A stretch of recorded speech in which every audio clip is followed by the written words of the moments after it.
నమస్తే, నేను Yashoda. Welcome to Pallavi TV. Rakhi పండుగ వచ్చేస్తోంది. ఆగస్టు 9న రక్షాబంధన్ పండుగను అన్నా చెల్లెళ్ళు, అక్క తమ్ముళ్ళు ఎంతో సంబురంగా జరుపుకోనున్నారు. శ్రావణ మాసంలో వచ్చే పౌర్ణమిని రాఖీ పౌర్ణమి లేదా రక్షాబంధన్ పేర్లతో పిలుస్తారు. రక్షాబంధన్ అంటే కేవలం రాఖీ కట్టడానికే పరిమితం కాదు. అన్నా చెల్లెళ్ళు, అక్క తమ్ముళ్ల మధ్య బలమైన బంధానికి అది ప్రతీక. రాఖీ పండుగను మన దేశంలో ఎంతో వైభవంగా జరుపుకుంటారు. ఒకప్పుడు ఉత్తర పశ్చిమ భారతదేశానికే పరిమితమైన ఈ సంప్రదాయం తర్వాత దేశమంతటా వ్యాపించింది. అసలు రక్షాబంధన్కి ఆ పేరెట్లా వచ్చింది? పురాణాలు ఏం చెప్తున్నాయి? ఎప్పటి నుంచి రాఖీలు కట్టడం మొదలైంది? ఈసారి రాఖీలను ఏ టైంలో కట్టాలి? ఈ వివరాల్ని ఈ వీడియోలో తెలుసుకుందాం. పురాణాల్లో దేవుళ్ళు రాక్షసుల మధ్య ఎప్పుడూ యుద్ధం జరుగుతూనే ఉండేది. ఓసారి దేవతల రాజు ఇంద్రుడు యుద్ధంలో ఓడిపోతాడు. ఇక రాక్షసులతో యుద్ధంలో గెలవలేనని అనుకుని ఇంద్రుడు దేవతలందరినీ తీసుకుని అమరావతిలో తలదాచుకుంటాడు.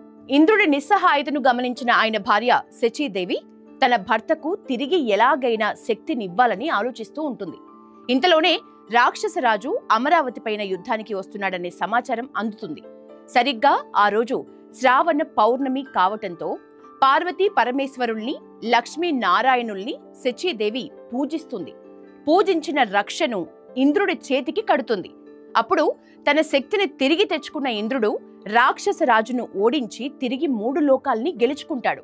అప్పుడు శచీదేవి ప్రారంభించిన రక్షా బంధనోత్సవ తోరణమే ఆ తర్వాత కాలంలో రాఖీ పౌర్ణమిగా జరుపుకోవటం ఆచారంగా వచ్చిందని పురాణాలు చెప్తున్నాయి. ఇక ఈ పండుగను అన్నా చెల్లెళ్ళు, అక్కా తమ్ముళ్లే కాదు, భార్యాభర్తలు కూడా జరుపుకోవచ్చని పండితులు చెప్తున్నారు. శ్రావణ పౌర్ణమికి భారతదేశంలోని వివిధ ప్రాంతాల్లో చాలా పేర్లున్నాయి.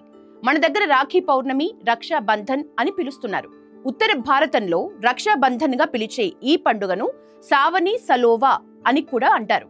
దక్షిణాదిలో నారికేల పౌర్ణమి, అవని అవిత్తమ అనే పేర్లతో, గుజరాత్లో పవిత్రోపన అనే పేరుతో పిలుస్తారు. ఇక మహారాష్ట్రలో దీన్ని సరాలి పూర్ణిమగా జరుపుకుంటారు. మహారాష్ట్ర కోస్తా తీరంలో కొలిస్ అనే మత్స్యకారులు వరుణదేవుని ఆరాధ్య దైవంగా కొలుస్తారు. రాఖీ పండుగ సందర్భంగా వీళ్లు కొబ్బరికాయల్ని సముద్రంలోకి విసిరి వరుణదేవుణ్ణి పూజిస్తారు. పశ్చిమ బెంగాల్, ఒడిశాలలో ఘులాద్ పూర్ణిమ పేరుతో రాధాకృష్ణుల్ని పూజించిన తర్వాత మహిళలు తమ సోదరులకు రాఖీలు కడతారు. రక్షాబంధన్ అనే పేరు సంస్కృతం నుంచి వచ్చింది. రాఖీ అంటే రక్షణ అని అర్థం. రక్ష అంటే రక్షించటం, బంధన్ అంటే కట్టడం.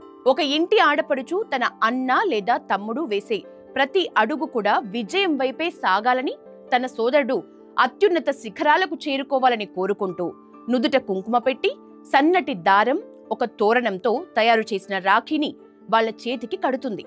ఆ తర్వాత నోటిని తీపి చేసి హారతి పడుతుంది. ఇది హిందూ సంస్కృతిలో వచ్చే పండుగలన్నీ సమాజాన్ని ఏకత్వం వైపు నడిపించేవిగానే ఉంటాయి.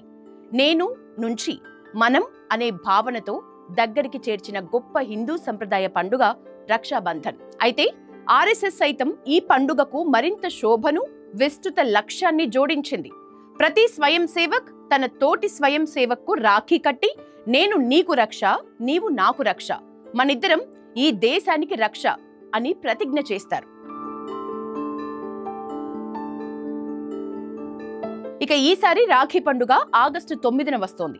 మీ సోదరులకు రాఖీ కట్టేది శుభ సమయమా కాదా అని చూసుకోవాలి. పంచాంగం ప్రకారం ఆగస్టు 9న శనివారం రాఖీ పండుగ రోజున ఉదయం 5:57 నుంచి మధ్యాహ్నం 1:24 వరకు శుభ సమయం ఉంటుందని పండితులు చెప్తున్నారు. రక్షాబంధన్ రోజున రాహుకాలం, భద్రకాల సమయంలో మీ సోదరుడికి రాఖీ కట్టొద్దని సూచిస్తున్నారు. ఈ 2 సమయాలను రాఖీ కట్టడానికి అశుభకరమైనవిగా భావిస్తారు. మనం రాఖీ కట్టే ముందు దాన్ని ఒక ట్రేలో తీసుకువెళ్తాం. అయితే ఆ ట్రేలో అక్షింతలు, స్వీట్లు, రాఖీ, ఉంగరం, తమలపాకు, కాయిన్స్ ఉండేలా చూసుకోవాలి. రాఖీ కట్టేటప్పుడు సరైన దిశను గుర్తుంచుకోవాలి.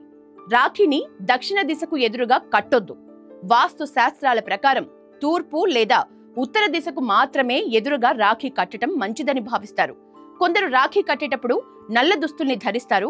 నలుపును అశుభంగా భావిస్తారు. అందుకే సోదరులు, సోదరీమణులు నల్లని దుస్తులు ధరించకుండా, నల్లని రాఖీలను కూడా కట్టకుండా చూసుకోవాలి.